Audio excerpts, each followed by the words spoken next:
Hola, ¿qué tal? Muy buenos días a todos, muy buenas tardes también a nuestros amigos que nos acompañan del otro lado del planeta. Un gusto para mí saludarles. Mi nombre es Israel Miñón, soy el líder del Comité Fiscal Iberoamericano y en esta ocasión, bueno, pues acá junto con mi equipo prácticamente vamos a platicar acerca de un tema que hemos estado viendo a nivel regional en términos generales respecto de residencia y beneficiario final. Para mí, como les comentaba, es un placer presentar a todos y cada uno de los miembros de mi equipo y darles la más cordial bienvenida a este webinar.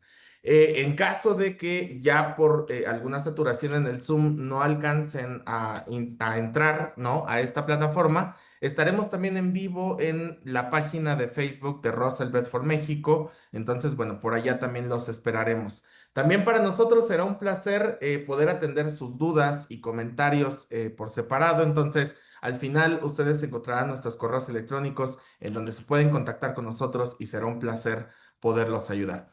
Y pues bueno, sin más, me gustaría iniciar justamente con este tema, no sin antes presentar a todo el equipo de trabajo que me acompaña el día de hoy. Inicio contigo, Rocío, desde España, bienvenida. Jesús desde México, Juan desde España igualmente.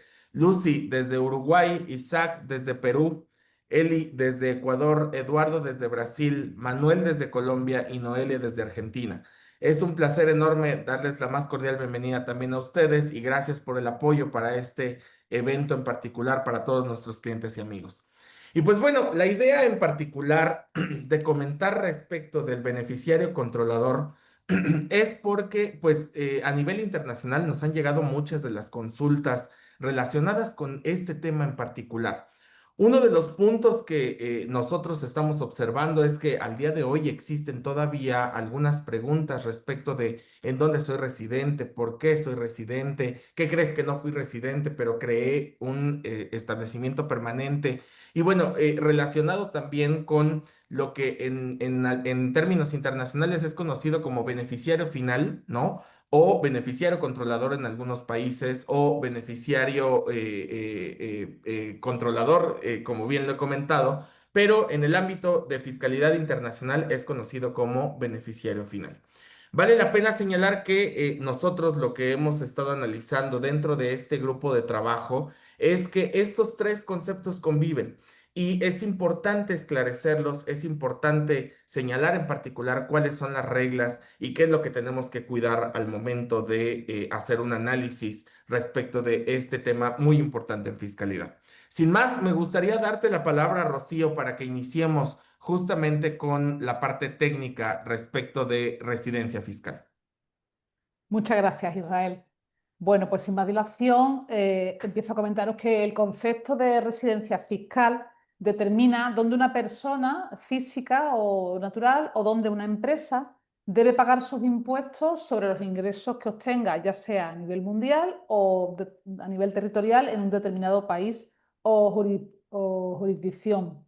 Este concepto es fundamental porque va a definir qué jurisdicción, qué país es el que va a tener derecho a reclamar el impuesto a una determinada persona o empresa. Y al mismo tiempo va a determinar para la persona o la empresa cuál es la normativa local emitida por un determinado país que debe conocer para saber cuánto impuesto debe pagar, dónde, en qué plazo, etcétera. Otro concepto paralelo al de la residencia fiscal es el de la modalidad de pago, ya sea de forma mundial o territorial. ¿Qué quiere decir esto?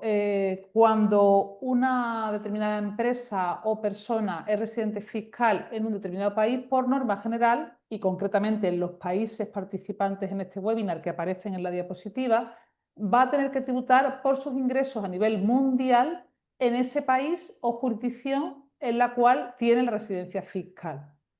No obstante, tenemos una honrosa excepción en el caso de Uruguay, donde la generalidad es el pago, la modalidad de pago territorial. Nuestra compañera Lucía nos va a comentar en qué consiste. Muchas gracias, Rocío.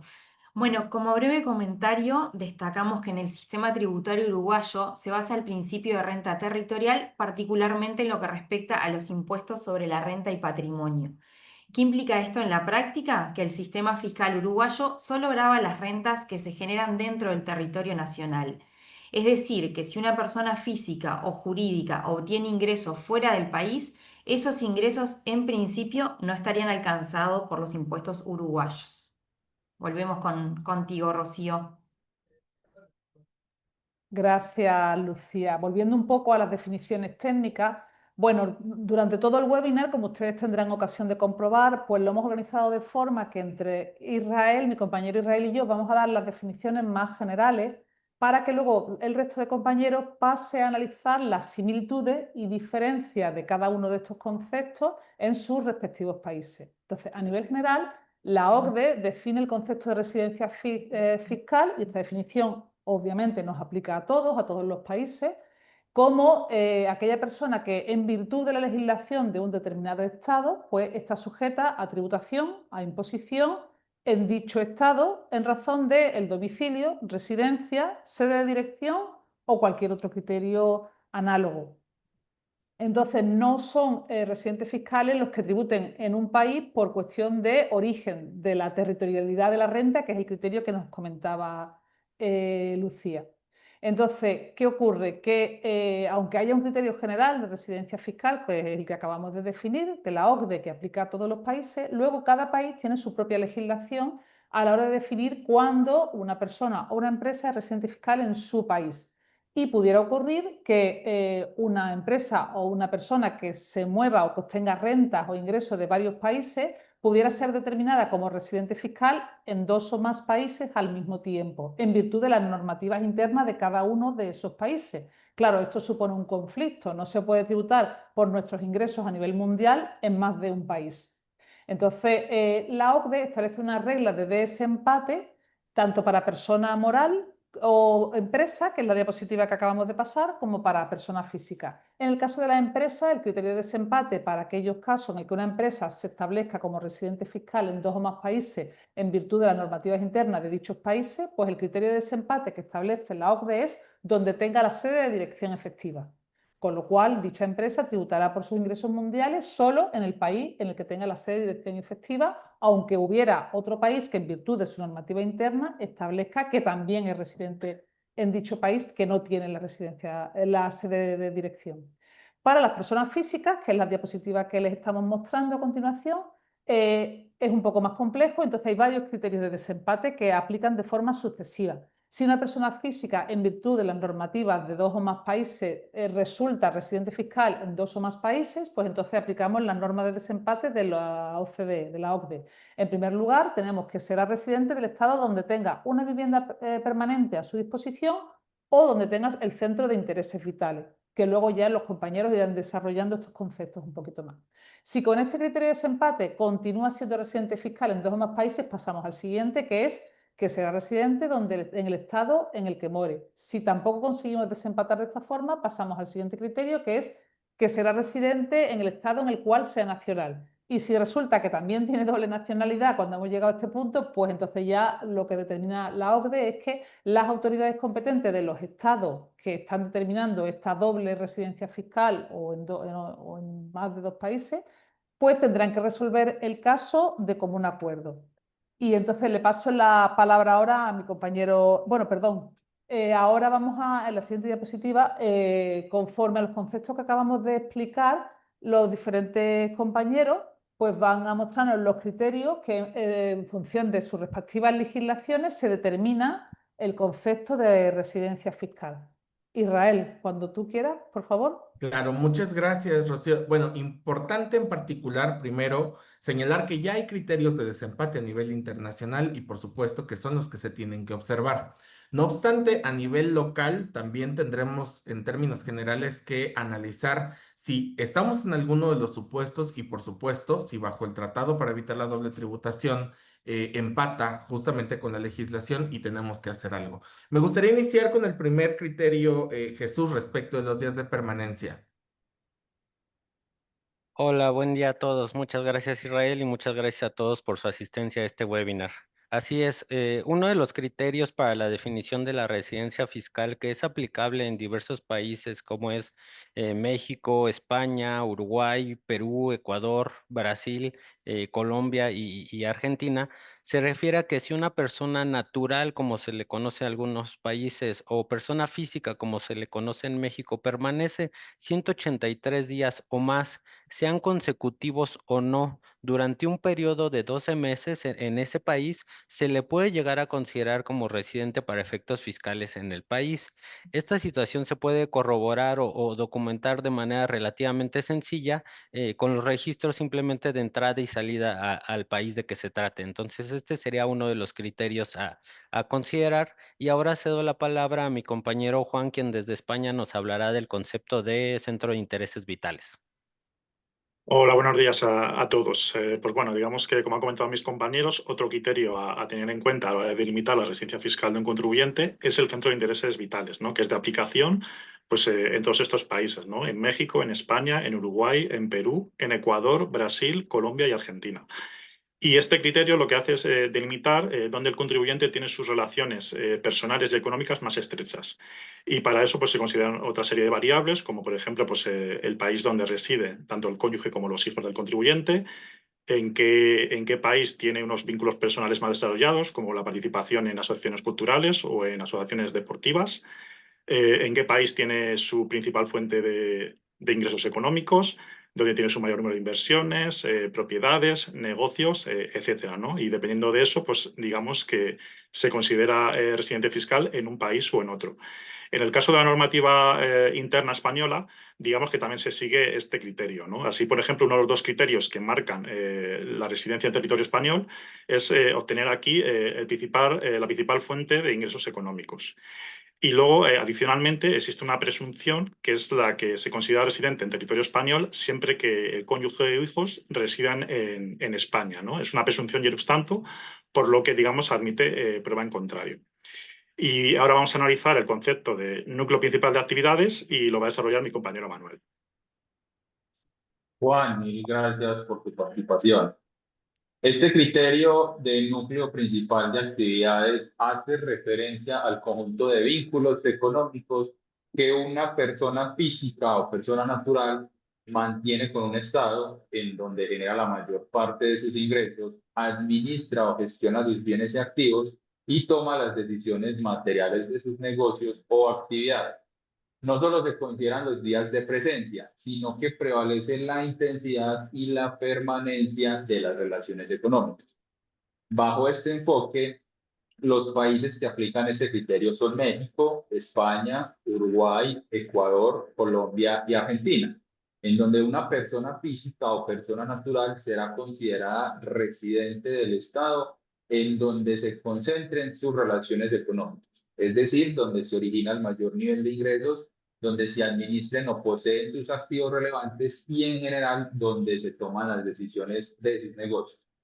En Colombia, este criterio opera de manera específica para las personas físicas o naturales que sean nacionales en las siguientes situaciones.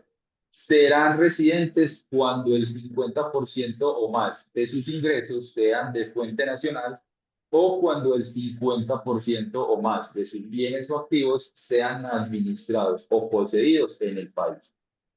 Eduardo, desde Brasil, ¿qué nos cuentas? Gracias, Manuel. Olá a todos. Bueno, hay países que presentan como criterio la existencia de un núcleo principal. Sin embargo, en Brasil no existe tal criterio. Nuestra legislación no tiene esta disposición, pues se adoptan otros criterios como la fecha en que complete 183 días o más en un periodo de 12 meses ou ingressar a Brasil com visa permanente, independentemente de ter ingressos ou atividades profissionais em nosso território brasileiro. Por lo tanto, assim como é em Peru, este critério não se aplica em Brasil. De acuerdo, Eduardo, muchas gracias también al resto del equipo. Como se puede apreciar, parte de los criterios en particular que se han dictado hace unos momentos no son aplicables para todos los países. Por supuesto, el día de hoy estamos participando alrededor de ocho países en este webinar. Sin embargo, cuando se quiere hacer un análisis justamente de residencia, se tiene que considerar si estos criterios son aplicables o no.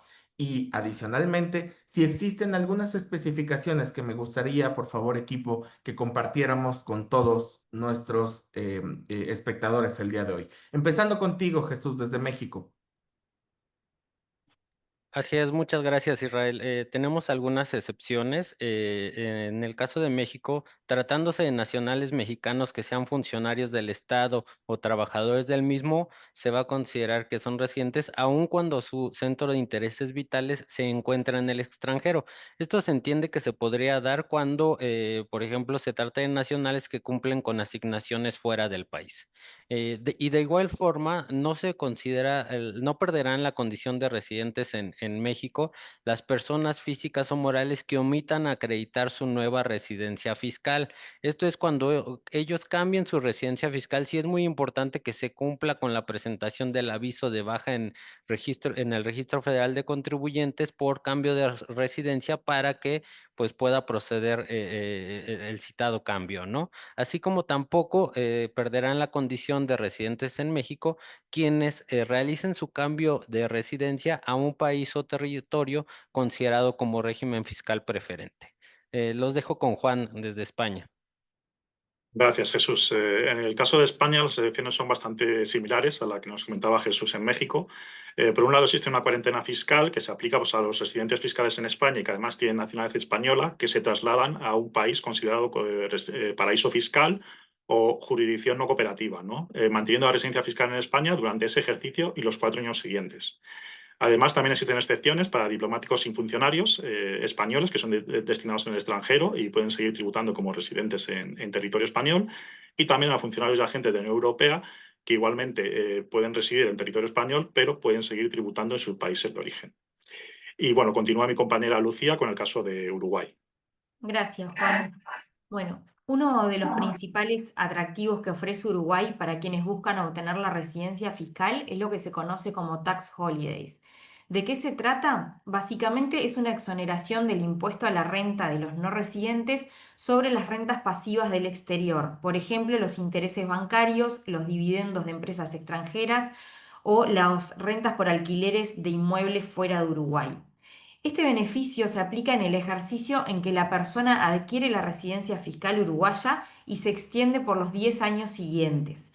Es importante aclarar que este régimen no es automático. Hay que tramitarlo expresamente ante la Dirección General Impositiva, que evalúa y confirma si corresponde la aplicación del mismo. Para traerlo a la práctica, la persona que accede a este beneficio puede optar por dos caminos. Por un lado, tributar como no residente, es decir, con una tasa del 0% durante esos 10 años y luego pasar a la tasa del 12%. O si no, tributar como residente desde el comienzo con una tasa del 7% bajo el IRPF. Otro punto clave a tener en cuenta es que en el Uruguay el impuesto al patrimonio no se aplica sobre los activos que la persona tenga en el exterior. Es decir, que los residentes fiscales solo tributan por el patrimonio ubicado dentro de nuestro país. Los dejo con Isaac desde Perú. ¿Qué tal? Buenos días. En el caso de Perú, el tema de residencia fiscal es más sencillo porque va acorde con los términos generales que hemos conversado.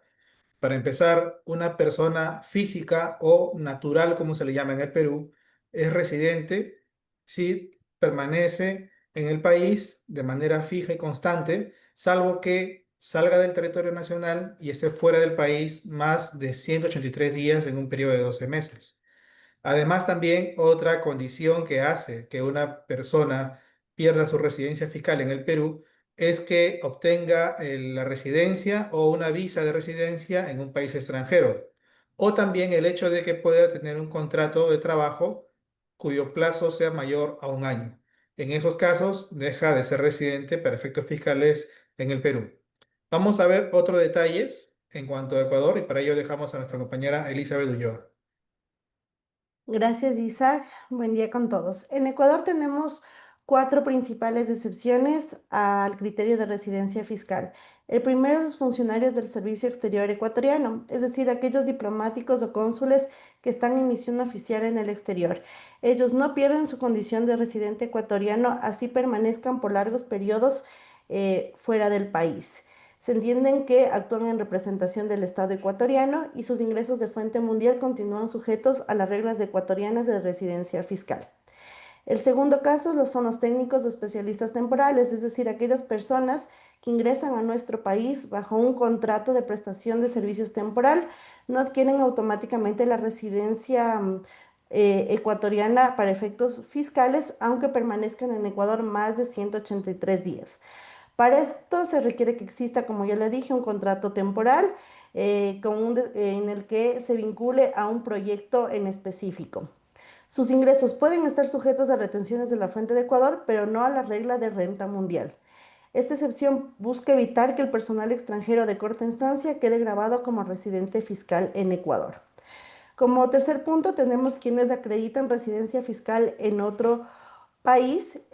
Para esto se requiere normalmente un certificado de residencia fiscal emitido por la autoridad extranjera.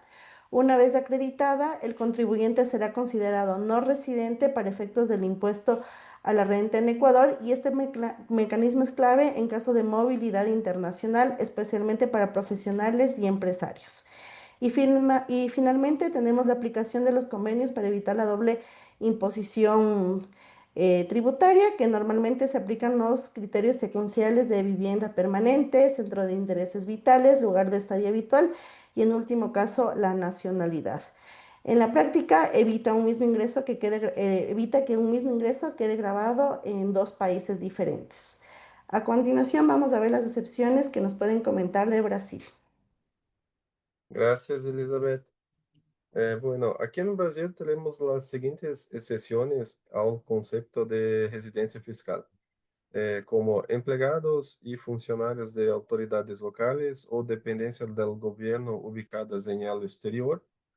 También tenemos las sucesiones cuando el causante a la fecha de su fallecimiento tuviera la condición de domiciliado. Otro punto es cuando aquellos que ingresan con visa temporal por trabajo, bajo contrato o como médico becario. Y también tenemos, en caso de residencia fiscal, en jurisdicción calificada por el gobierno nacional como paraíso fiscal. Continuamos con Manuel del Colombia. Gracias, Eduardo. Bueno, estas excepciones que vamos a mencionar aplican únicamente para los nacionales que en principio sean residentes en Colombia por los criterios de centro de interés vitales y núcleo principal de actividades. Ahora bien, en caso de que un nacional obtenga el 50% o más de sus ingresos en el país de su domicilio, o el 50% o más de sus activos estén ubicados en el país de su domicilio, pues no ostentará la calidad de residente fiscal en Colombia. Ahora Noelia desde Argentina.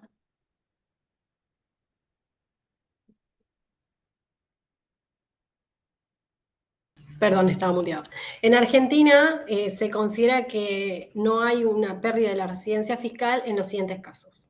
Representantes oficiales del Estado argentino en el exterior, los llamados diplomáticos, ausencias temporales sin intención de residencia permanente en el extranjero, personas con doble residencia fiscal, transportistas internacionales y personas que hayan perdido la residencia fiscal al 31 de diciembre de 2023.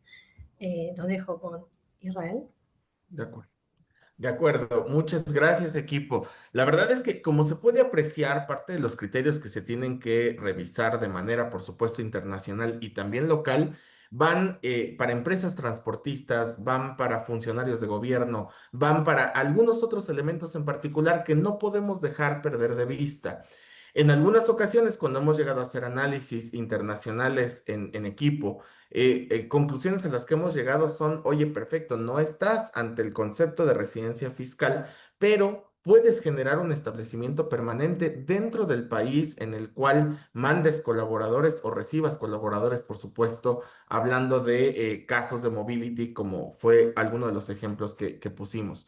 Por ello, consideramos importante que establecimiento permanente no puede analizarse por separado o no puede dejarse a un lado de residencia fiscal. Y por ello también traemos a la mesa los conceptos y algunas excepciones que se tienen que observar de manera internacional cuando se analizan en conjunto estos dos conceptos fiscales. Para ello, Rocío, por favor, nuevamente ayúdame con la parte técnica de establecimiento.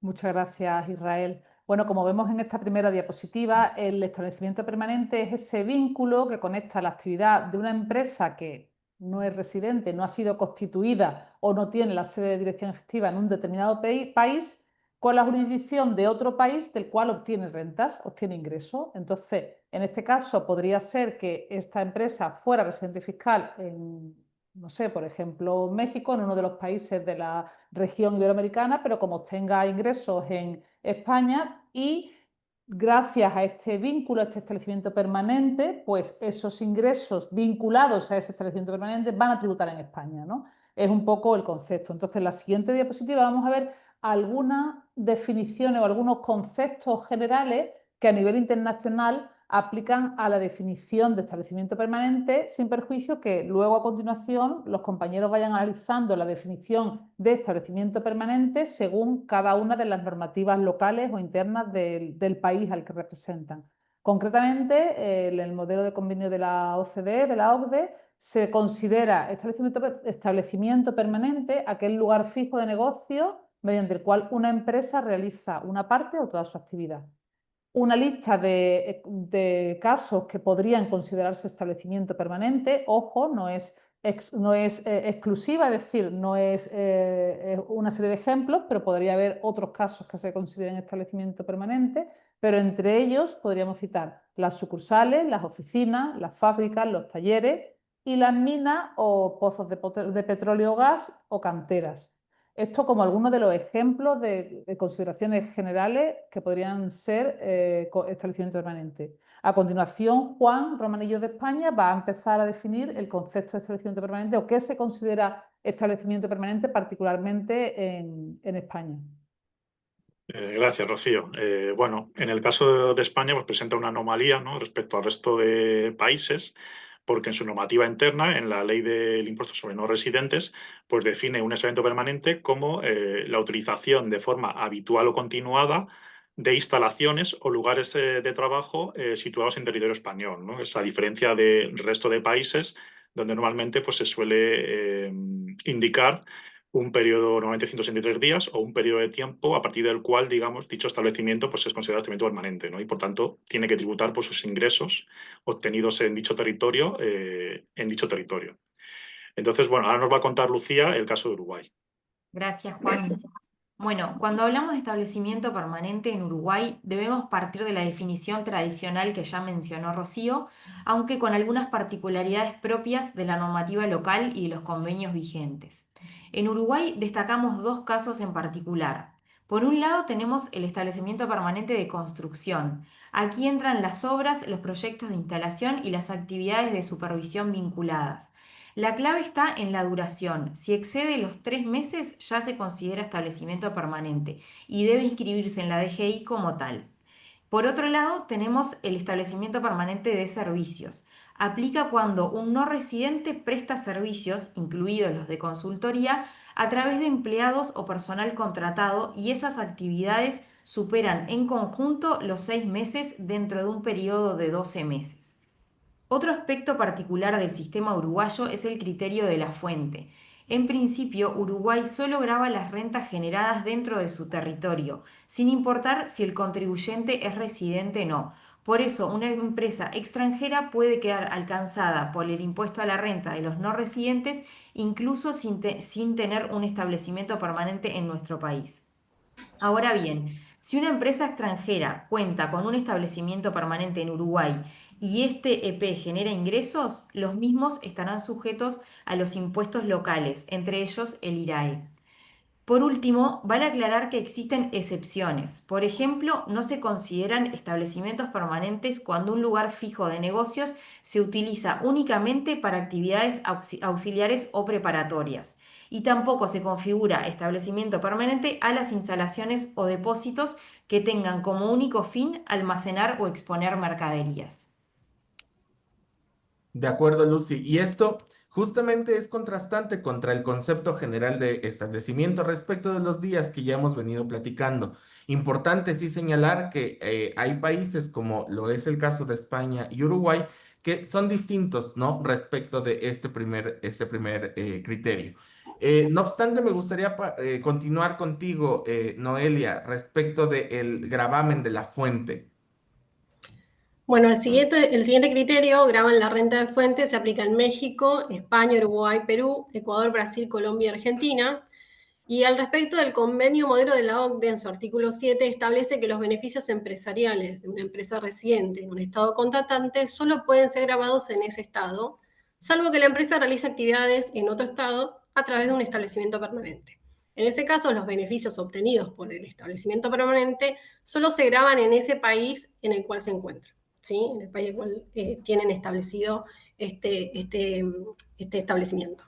En medida que el establecimiento permanente en el país se lleva a cabo actividades que permitan directo o indirectamente a la casa matriz o a cualquier sujeto vinculado al exterior la obtención de ingresos, deberá asignarse al establecimiento permanente la parte que corresponda conforme su contribución y de acuerdo con los métodos establecidos en cada país.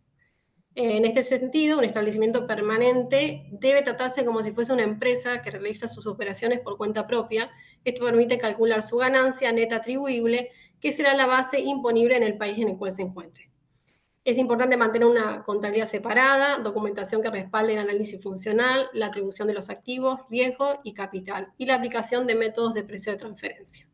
A continuación, Elizabeth. Gracias, Noelia. Tenemos otro criterio para establecer lo que es el concepto de establecimiento permanente y es aquel a través de un agente dependiente. Este aplica cuando una persona o entidad actúa en territorio, por ejemplo, en este caso México, España, Ecuador, Brasil, Colombia o Argentina, en nombre de un no residente, por ejemplo, una empresa extranjera, y su actividad en el país va más allá de una simple intermediación independiente. En concreto, existe establecimiento permanente si el agente tiene y ejerce habitualmente poderes para concluir contratos en nombre de la empresa extranjera o participa de manera esencial en la negociación de contratos que luego son formalizados por la empresa extranjera. También se mantiene existencias de bienes y la entrega regularmente por cuenta de la empresa exterior. En definitiva, el agente dependiente conecta directamente la actividad extranjera en el mercado del territorio, por ejemplo, en el Ecuador, generando presencia física significativa y, por tanto, un establecimiento permanente. A continuación, Jesús de México nos va a explicar el tema del agente independiente. Gracias, Elizabeth. Así es, no se considera que se constituye un establecimiento permanente cuando se realicen las siguientes actividades, siempre que tengan el carácter de preparatorio o auxiliar, como son la utilización o el mantenimiento de instalaciones con el único fin de almacenar o exhibir mercancías pertenecientes al residente en el extranjero, la conservación de existencias de bienes o mercancías pertenecientes al residente en el extranjero con el único fin de almacenar o exhibir los bienes o de que sean transformados por otra persona, la utilización de un lugar de negocios con el único fin de comprar bienes o mercancías para el residente en el extranjero, o bien la utilización de un lugar de negocios con el único fin de desarrollar actividades de propaganda, de suministro de información, de investigación científica, de preparación para la colocación de préstamos u otras actividades similares. Ahora bien, por otra parte, se considera que un residente en el extranjero tiene un establecimiento permanente en el país, aun cuando actúe a través de un agente independiente, si éste no actúa en el marco ordinario de su actividad. En este sentido, se entiende que un agente independiente no actúa en el marco ordinario de su actividad cuando tenga existencias de bienes o mercancías pertenecientes al residente en el extranjero, cuando asuma riesgos del residente del extranjero, cuando actúe sujeto a instrucciones detalladas o algún control general del residente en el extranjero, cuando ejerza actividades que económicamente corresponden al residente en el extranjero, cuando perciba sus remuneraciones independientemente del resultado de las actividades, que esto obviamente pues ya pone en tela de juicio la parte de la independencia, o bien cuando efectúe operaciones con el residente en el extranjero utilizando precios o montos de contraprestaciones distintos a los que se hubieran utilizado entre personas independientes en operaciones comparables. Es decir, por último, es importante señalar que se presume que una persona física o una sociedad no es un agente independiente cuando actúe exclusiva o de forma casi exclusiva por cuenta del residente en el extranjero de que sea parte relacionada. Gracias, Israel. Adelante. Perfecto, Jesús. Muchas gracias y gracias a todo el equipo. Como se puede apreciar y bien lo comentábamos antes de iniciar con establecimiento permanente, residencia fiscal y establecimiento son dos conceptos que no se pueden analizar de manera independiente. En muchas de las ocasiones, insistimos, dentro de la consultoría internacional que hemos prestado como firma, nos hemos encontrado con este tipo de actividades, este tipo de señalamientos y cuestionamientos por parte de algunos de nuestros clientes y desafortunadamente por parte de algunas autoridades, en donde pues señalan en particular que si bien no eres residente, puedes constituir un establecimiento permanente en algún otro país y con eso estar sujeto a diversas obligaciones fiscales. Por supuesto, esta exposición tiene como objetivo el poder sensibilizar respecto de ciertos criterios que nosotros hemos estado observando y que por supuesto son evaluados al momento de calificar algún elemento internacional, en caso de que alguna compañía lo necesite. Para ello, sí recomendamos, por supuesto, asesoría profesional internacional y por favor cuenten con la firma para ello. Otro de los puntos en particular que hemos estado observando a nivel global es el tema de beneficiario final. Hace unos meses el Comité Fiscal Iberoamericano impartió un webinar respecto de dividendos, ¿no? Y muchos de las preguntas que nos hacían era, oye, ¿y si pago dividendos de un país a otro, qué tengo que hacer? ¿Qué es lo que tengo que cuidar? Etcétera. Muchas de esas preguntas fueron contestadas durante el webinar, ¿no? Sin embargo, ahorita que estamos justamente platicando acerca de residencia y acerca de establecimiento permanente, en muchas de las ocasiones mandamos dividendos, mandamos específicamente, incluso a lo mejor es hasta reducciones de capital que pudieran o no estar grabadas de acuerdo a las disposiciones locales de cada país. Realmente lo importante es conocer a dónde llega eso. Entonces, porque nos vamos a enfrentar justamente a este concepto de beneficiario final o como es conocido en México y en algunos otros países de Latinoamérica como beneficiario controlador. Por ello, la importancia de traer este tema a la mesa junto con establecimiento y residencia fiscal para que ustedes conozcan específicamente qué es justamente lo que tenemos que cuidar en términos generales respecto de esta obligación. Adelante, Rocío. Me gustaría, por favor, que iniciáramos con la parte técnica. Gracias, Israel. Bueno, pues siguiendo el mismo esquema que hemos aplicado hasta ahora, voy a comentar muy por encima las disposiciones internacionales que existen al respecto y que aplicarían a todos los países para que luego continúen los distintos compañeros de los países pertenecientes al comité explicando las distintas definiciones de beneficiario final que aplican en sus respectivos países. Bueno, de acuerdo con el Grupo de Acción Financiera Internacional, se define beneficiario final como aquella persona física o personas físicas que en última instancia pues son los que poseen o controlan a un cliente o la persona en cuyo nombre se realiza una transacción. Y también incluye, por supuesto, a aquellas personas físicas que ejercen el control efectivo sobre una persona jurídica. Esto, como comentaba, es una definición un poco general de la que partimos y que luego nuestros compañeros irán desgranando según las respectivas disposiciones locales. Otras consideraciones generales que aplican a todos, bueno, pues, o a la mayoría de los países pertenecientes al comité que estamos impartiendo el webinar.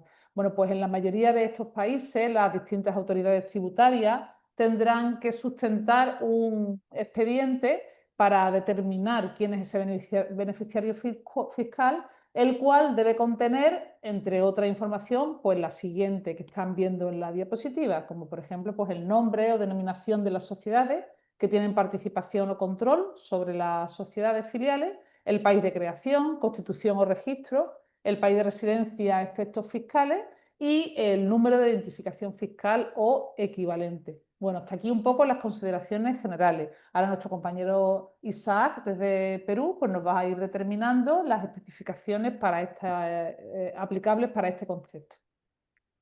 Muchas gracias, Rocío. Como ya se ha comentado, el tema de beneficiario final tiene mucho que ver o con la posesión o con el control. Y evidentemente, hablando de posesión, hablamos de propiedad. Es decir, en el caso de las empresas, personas jurídicas o personas morales, como se les conoce, tiene que ver mucho el porcentaje de participación que hay del capital. Esa participación, el detalle es que puede ser directa o también indirecta. Y cada país en su legislación tiene aprobado un porcentaje de participación sobre el cual es obligatorio informar acerca del beneficiario final. Si aquí vemos en el siguiente cuadro, por ejemplo, en el caso de México, dicho porcentaje alcanza el 15%. Para España, el porcentaje aplicable es del 25%. En el caso de Uruguay, el porcentaje viene a ser el 15%. En Perú, la norma indica que es el 10%. En Ecuador, el porcentaje viene a ser el 10% también. Brasil, su porcentaje viene a ser el 25%. Y también en Colombia el porcentaje de participación es del 5%, mientras que en Argentina dicho porcentaje no es aplicable en el criterio establecido. Pero, como dijimos, hay otros criterios más por los cuales se puede tener la obligación de informar al beneficiario final. Para ello vamos a continuar con la explicación y ahora doy paso a mi compañera de Argentina, Noelia. Gracias. Bueno, el otro criterio a considerar es quién en última instancia ejerce los derechos de uso, goce, disfrute, aprovechamiento o disposición de un bien. Se considera que es la persona humana que es titular de la participación, ya sea directamente o a través de una cadena de titularidad. Es quien efectivamente tiene el derecho de usar, gozar, disfrutar de los beneficios económicos que provienen de dicha estructura. Es la persona que, a pesar de la estructura que intermedie, es en definitiva el beneficiario que dispone de los beneficios que le da, como por ejemplo la rentabilidad, dividendos o equivalente. Bueno, con este ya finalicé con el criterio. Pasa Manuel de Colombia. Gracias, Noelia. Bueno, el criterio de beneficio en porcentaje de activos determina que la persona física o persona natural que de manera indirecta o de manera directa tenga derecho a un porcentaje relevante de los activos, rendimientos o utilidades, será considerado beneficiario final.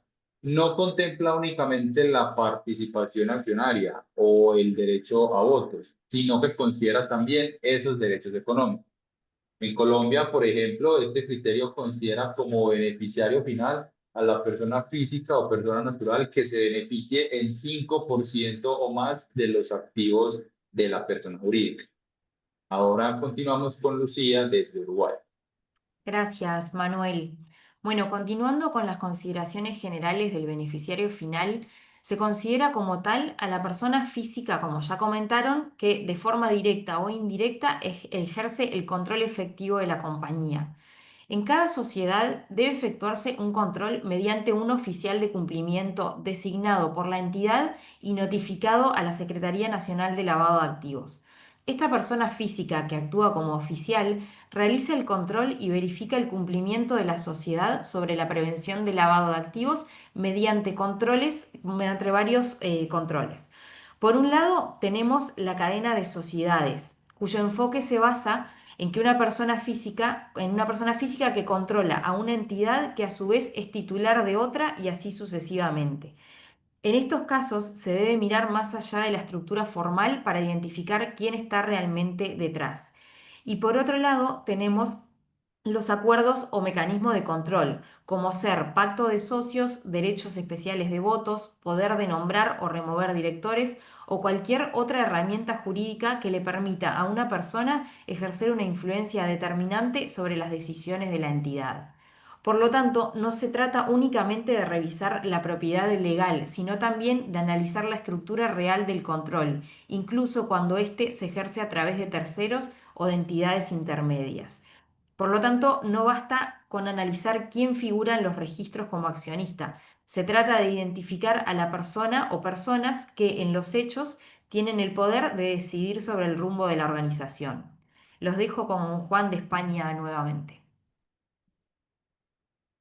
Bueno, cuando no es posible determinar pues, una persona que tenga un control directo o indirecto del porcentaje aplicable en cada país, se debe optar por informar un beneficiario asimilado, que se dice.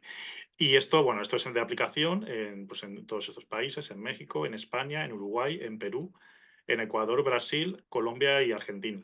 Y normalmente, pues este suele ser el administrador de la sociedad, sobre todo cuando estamos hablando de empresas, el representante legal, cuando, por ejemplo, en el caso de, pueden ser de fundaciones o asociaciones, o en el caso de que no exista ninguna de las dos figuras anteriores, cualquier persona que tenga capacidad de decisión o de control sobre la sociedad. Y bueno, y ahora para ampliar el concepto de representante legal, continúa mi compañera Elizabeth. Muchas gracias, Juan. En Ecuador tenemos el concepto de representante legal como beneficiario final cuando no podemos identificar a las personas que ejercen el control de la compañía o tienen la propiedad de la compañía. En este sentido, el beneficiario final es el representante legal de la entidad. En otras palabras, entra en escena como un beneficiario final por defecto cuando no hay otra persona natural que cumpla los criterios de propiedad o control efectivo. El beneficiario final es a la larga un administrador que da la cara de la compañía a diferentes entes de control, por ejemplo, la administración tributaria o los entes que controlan y vigilan la operatividad de las sociedades y compañías, en este caso en Ecuador, Brasil, Colombia y Argentina. Damos paso a Jesús, que nos hablará de otro nuevo tema. De acuerdo, Eli, muchas gracias. Y justo antes de darle la palabra a Jesús, pues bueno, como se puede apreciar, en términos generales, hay ciertos criterios que se tienen que evaluar para poder específicamente identificar al beneficiario final.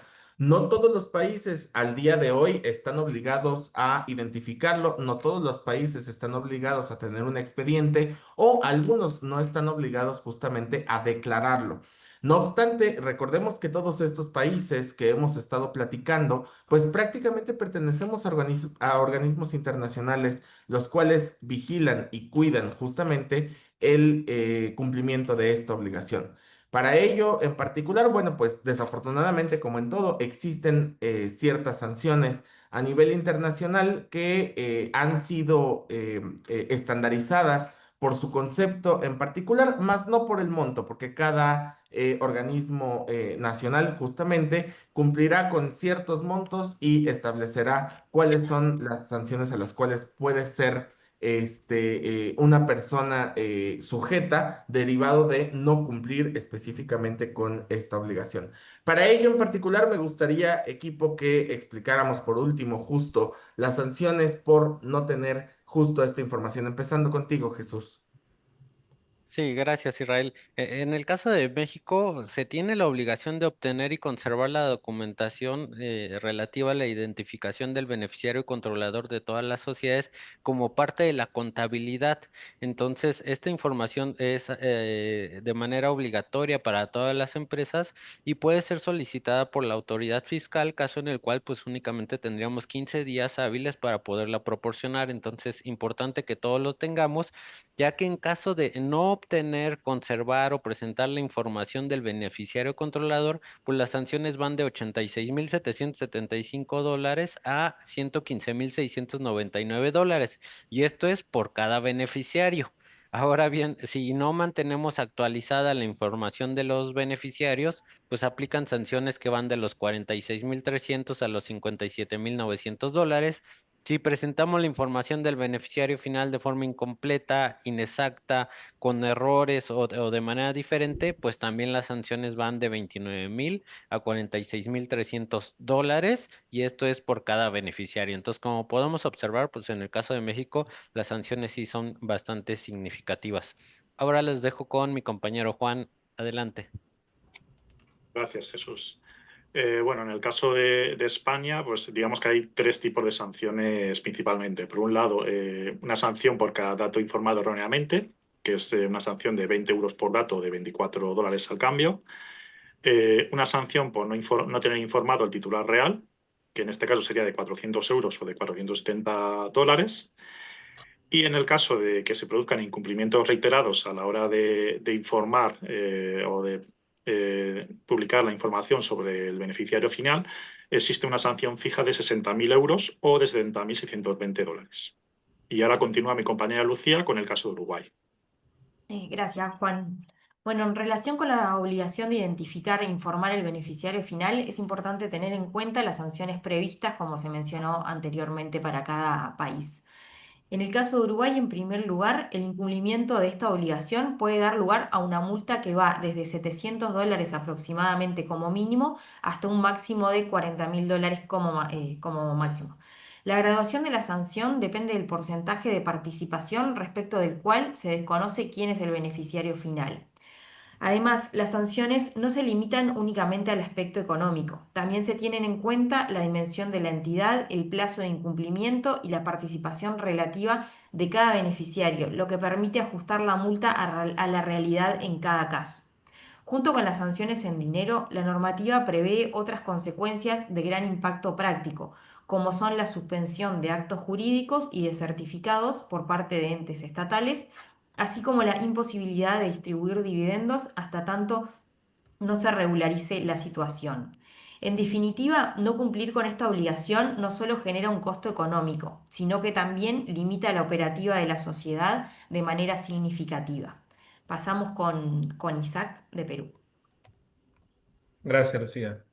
Efectivamente, los temas vinculados al beneficiario final en Perú son bastante onerosos en cuanto a su sanción.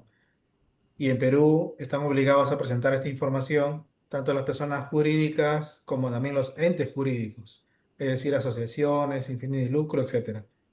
Por lo tanto, el hecho de no presentar la declaración conlleva una sanción de aproximadamente entre 3.800 hasta 32.000 dólares.